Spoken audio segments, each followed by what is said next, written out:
నమస్కారం మిత్రులారా, ఈరోజు భారతీయ జనతా పార్టీ అధ్యక్షుడైనటువంటి కిషన్ రెడ్డి గారి ఆధ్వర్యంలో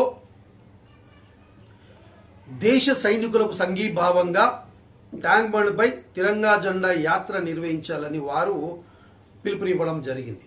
అయితే ఈ యొక్క కార్యక్రమం చేపట్టే ముందర వారు దేశానికి, దేశ ప్రజలకు, ప్రత్యేకంగా దేశ సైనికులకు వారు క్షమాపణ చెప్పాల్సిన ఆవశ్యకత ఎంతైనా ఉందని డిమాండ్ చేస్తున్నాను. ఎందుకు ఈ మాట చెప్తున్నానంటే, గత 10 రోజులుగా దేశ రక్షణ కొరకై దేశ ప్రజల దాదాపు 140 కోట్ల ప్రజల ప్రాణాలు కాపాడినటువంటి సైనికులను, అమరులైనటువంటి సైనికులను అవమానపరిచినటువంటి భారతీయ జనతా పార్టీ నాయకులు ముందుగా దేశానికి, దేశ సైనికులకు, దేశ ప్రజలకు క్షమాపణ చెప్పాల్సిన అవసరం ఉన్నది. దీనికి ఉదాహరణ ఏమిటంటే, మధ్యప్రదేశ్ ఉప ముఖ్యమంత్రి జగదీష్ దేవడా అయినటువంటి వ్యక్తి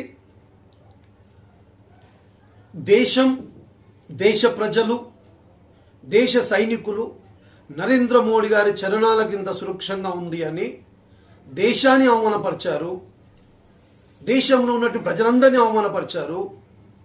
అట్లాగే ప్రత్యేకంగా భారతదేశాన్ని, 140 కోట్ల ప్రజల్ని కనురెప్పల్లాగా కాపాడుకున్నటువంటి సైనికుల్ని అవమానపరుస్తూ మనందరూ ఇది ప్రజాస్వామ్యమా లేకపోతే రాజరికమా నాకు అర్థం కాలేదు. ప్రజాస్వామ్యంలో నాయకులు ఎప్పుడు సేవకులు అవుతారు, కానీ భారతీయ జనతా పార్టీ వాళ్ళ ఉద్దేశం ఏంటంటే ఇది ఒక రాజరికం లాగా, కింగ్డమ్ రూల్ లాగా ఆయన పాద కాలకడనంటే దేశము, దేశ సైనికులు సురక్షంగా ఉన్నారని, దేశాన్ని ప్రత్యేకంగా దేశాన్ని కంటి పాపలా కాపాడుతున్నటువంటి సైనికులు అవమానపరిచినటువంటి ఈ భారతీయ జనతా పార్టీ నాయకులు ఖచ్చితంగా దేశ సైనికులకు ముక్కు నేలకు రాసి క్షమాపణ అడగాల్సిన అవసరం ఉంది.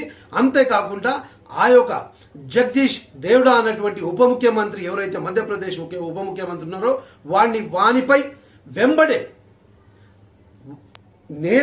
మామూలు చట్టం కాదు, దేశద్రోహం చట్టం వాడిపై పెట్టి వాడికి జైల్లో పెట్టాల్సిన అవసరం ఉంది.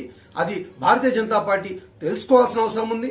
లేని పరిస్థితిలో దేశ ప్రజలు ఎప్పుడు కూడా మిమ్మల్ని ఉపేక్షించారని చెప్తూ, అంతేకాకుండా ఇంకొక వ్యక్తి, అదే భారతీయ జనతా పార్టీ నాయకుడు, భారతీయ జనతా పార్టీ మంత్రివర్యులు, పేరు